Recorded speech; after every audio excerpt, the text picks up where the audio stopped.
My sister and I were both adopted from the same orphanage. When we got to choose our paths, she picked a prominent family in Edinburgh City, wealthy, influential, and utterly untouchable. But the heir turned out to be twisted and cruel. He tormented her day in and day out. I chose the unassuming Moss family. They didn't have the fortune or the status of her new family, but they treated me with genuine warmth. In time, their youngest son became a business titan, and he married me, giving me a life filled with more happiness than I'd ever dreamed possible.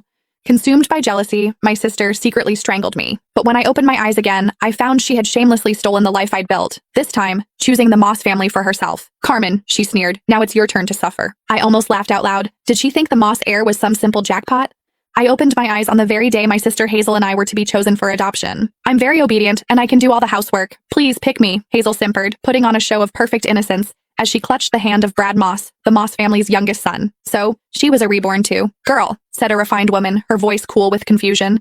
"I thought you said you liked our family." She was Alexander Moreland's mother. The Morelands were the first family of Edenorf's elite, though the heir himself, Alexander, was nowhere to be seen. "I changed my mind," Hazel retorted, shrinking behind Brad as if he were a human shield. "Is that a crime?" Mrs. Moreland's face tightened. "Such a fickle child is unworthy of the Moreland name." Then her gaze softened as she turned to me. "You seem like a good girl. Come with me. We have a son at home you'll like." I simply nodded and took her outstretched hand. A triumphant gleam flashed in Hazel's eyes, as if she'd just won a great victory. But she had no idea. While everyone feared Alexander's eccentricities, I was far more terrified of Brad, a guy as cold and venomous as a snake. In my last life, I had spent years desperately trying to escape his grasp. This time, she had unknowingly done me the biggest favor imaginable.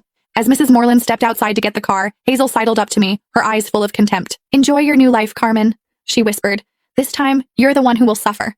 I didn't even bother to reply. Her gloating was nothing more than a clown's performance. She thought she had secured a fresh start. But the joke was on her. She hadn't escaped a fire. She had just jumped headfirst into a hell far more brutal than she could ever imagine. After I arrived at the Moreland estate, Mrs. Moreland gave me a private suite and hired a small army of tutors for piano, dance, and etiquette. She was gentle but frank. "Sweetheart, I'll be honest. I adopted a daughter to find a suitable match for my son. You must apply yourself. Alexander returns from abroad in a month.